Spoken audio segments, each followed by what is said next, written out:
We're going to have a look at this project idea, which comes right out of the Everyone Can Create Early Learner Teacher Guide. And it's taking a photo and then turning it into a piece of art. And there are numerous levels of difficulty that you can take with this task, depending on what year group you're doing with it and also their previous ICT skills. It's a really good base to start developing students' ICT skills, doing things like taking the correct photo, markup, and maybe even adding in things like speech bubble and text. I'll show you how I run this task with students and then give you some student examples at the end. So when we first start this task for a bit of fun, I show students some images on the screen where real life objects look like faces, and the students love looking through all these different ones. I don't tell them at first what we're looking at, I just show them the images and ask them if they can see what's similar about all of these pictures. And then we discuss the different things and where we can see a face and the different objects that make up a face or an arm or a leg or something like that.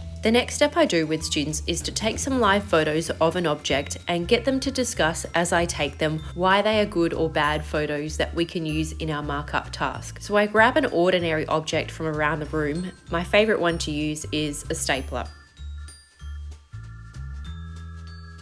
And then I take this photo and I say to them, why is this not a good photo? And they'll say things like, there's something else in the shot and we're not really focused on the stapler. Then I take a photo like this and I ask, what's wrong with this one? And they'll say, oh, it's too blurry, or we can't see all of the object and it's on a bit of an angle, so it's not a good photo.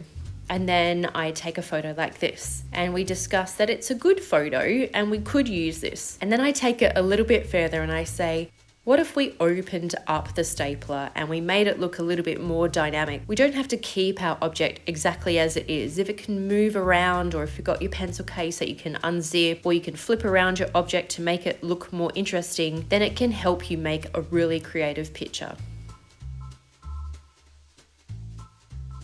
I'll send students off around the room to go and find an interesting object that they can take a photo of. I tell them to clear off their desk and make sure they don't have anything like a pencil case or any books in the way. So remove these so that they're not in the way of your photo. And then you can concentrate on just your object. Sometimes I tell them it might be a good idea to put a white piece of paper underneath or a coloured piece of paper underneath so the background isn't so busy. The other tip that I give to students is when they're taking a photo, make sure they hold their iPad flat like a table. Sometimes students will angle up their iPad even just a little bit, and if they haven't removed the objects off their desk, this is going to get in the way of their shot and not focus on their object. So 2 crucial tips are definitely remove all objects and hold your iPad flat, and the difference that it makes to the quality of their photos is quite a lot. The last tip I give them is to make sure that they tap on the middle of the screen to focus on their object, just in case it's a bit blurry. Another tip you might give students is to change the way that their shape looks by turning it around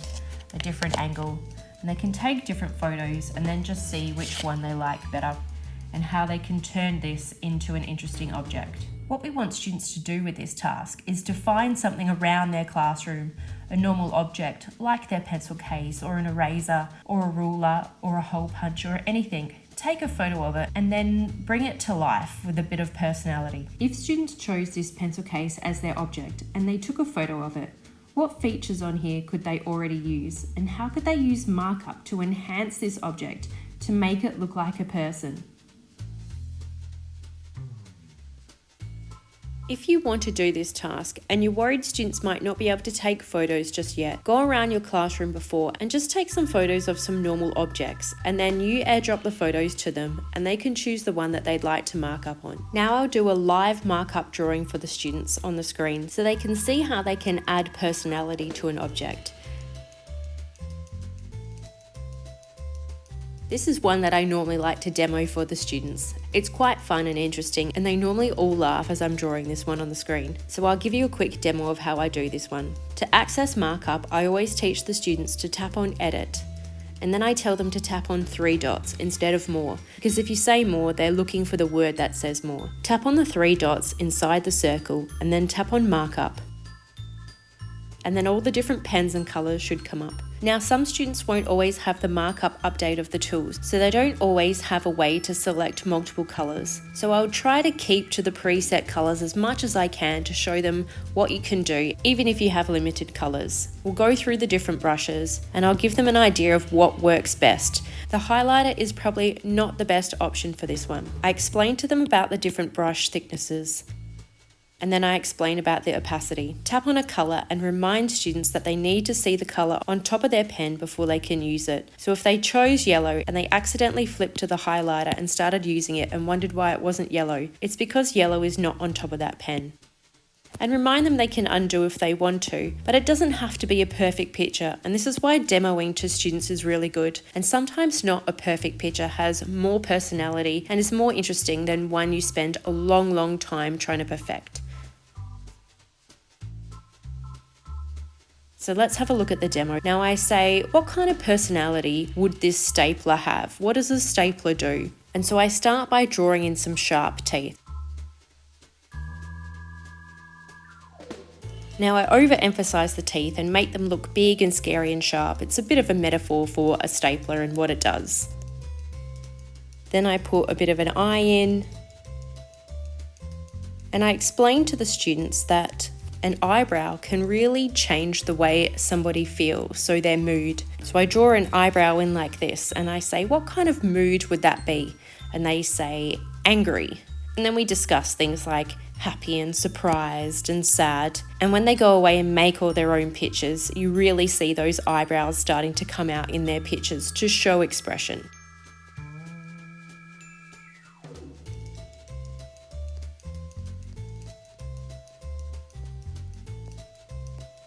And then I'll add in some funky blue hair just for a bit of interest.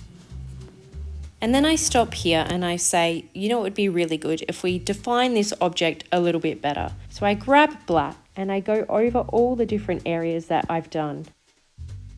And students will start to see the cartoony effect that is happening on this image. I'll show them a couple of more examples of what I've done. And then I stop and let them go away and start on their own images. After students have marked up their photo, I bring them back and then we add a little bit more on. You can just leave the project like this and get students to take a photo and mark up and then airdrop it to you. Now this is the next step. If you feel like they can take it a little bit further, get them to add in a speech bubble and a bit of text that would reflect what that object is now saying with its new personality. So we tap on plus and then on the speech bubble and move it and drag it around a little bit. Tap on the square and the circle and make it solid. And then I might want to colour it in. I'm going to tap on plus and add some text in. Get students to change the font if they want and resize. Make sure the text fits into the speech bubble. And then remind students to tap done twice to save this image. And now they can airdrop this picture to you. If you want to take the task even further, or you want to extend some of your students, get them to do a screen recording of their photo. Show them how to start a screen recording by swiping down from the top right hand corner, tapping on the circles, making sure that their microphone is on, getting them to tap on their photo, and tap somewhere else on the screen so that we can see the whole photo. Now what we want to do is get the students to become that object and the character of that object and bring it to life. So what we want them to do is think about what this character would sound like and how it would say what's in that speech bubble. So you might do something like, I have really sharp teeth. And then they can stop their screen recording and send it to you as a quick little video. It's really fun for students to do, and they have quite a laugh when they do this one, and you see some really creative responses coming back.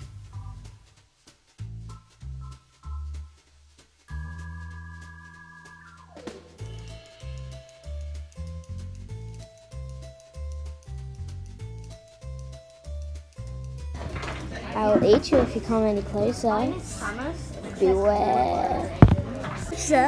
Grass. Yum, yum, yum. I like this fish. God, I can't believe it's so hot in here. This is Cleo. Cleo is my cat and she has white fur and blue eyes. Hi, my name is Cleo and I love people who pet me. P.S. Cleo. Meow. I love trees. Hi, my name is Luke. I love to eat humans. Yum, yum, bubblegum. Hi,